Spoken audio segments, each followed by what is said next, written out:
ఏదో ఒకటి మన ప్రయత్నం మనం చేస్తాము.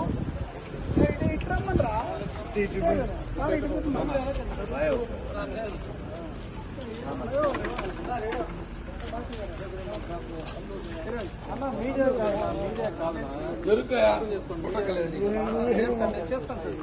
మీడియాకి ఏమి ఎక్కేది లేదు. ఫస్ట్ మనం మాట్లాడుకుని మనం ఒక తీర్మానించుకున్నాం, ఎవరు పని చేయకుండా అంతే. రండి నా పైకి వస్తాను. సరే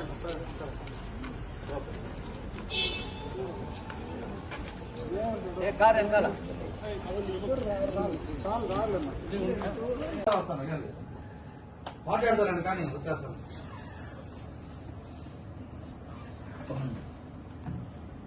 నిన్న కూడా మీటింగ్ జరిగింది కదా వైసీపీ జరిగింది.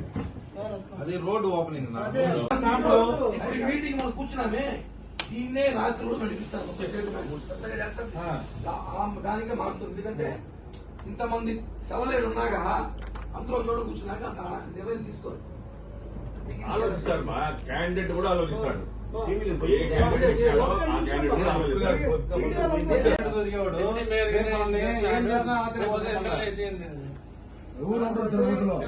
పని చేస్తాడు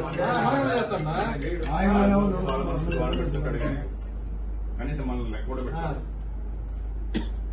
కాబట్టి రేపు కళ్యాణ మండపం తీసుకొని భారీగా జన సమీకరణ ఈ రోజు ఈవినింగ్ లోపల చూసుకొని మార్పు రాకపోతే రేపు భారీగా ఫైనల్ డెసిషన్ తిరుపతి మన ఆత్మగౌరవం మొత్తం పెట్టేద్దాం. లోపల జనాలు రారా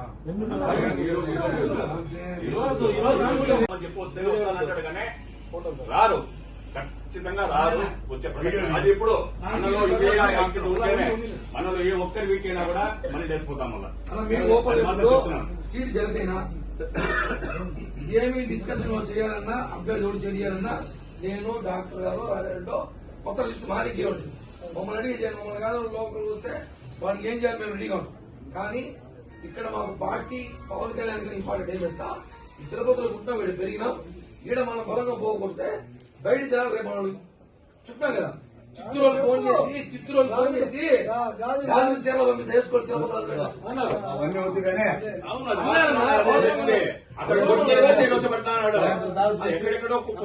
అందరూ ఇక్కడ పంపిస్తామంటే ఈ టీమే కాకుండా ఇంకా మన జనసేన చాలా మంది ఉన్నారు, రాలేదు.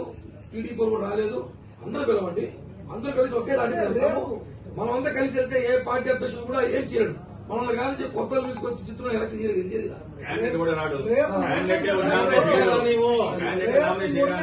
భయపడతాడు. పెద్దమ్మా రేపు చెప్పినట్టు రామ్ తులసి కళ్యాణ మండపం ఏదైనా సరే పెద్ద కళ్యాణ పెడితే ఎవరైనా భయపడతారు. ఓకే అదంతా యూనిట్ గానే ఆటోమేటిక్ క్యాండిడేట్ మారుతారు.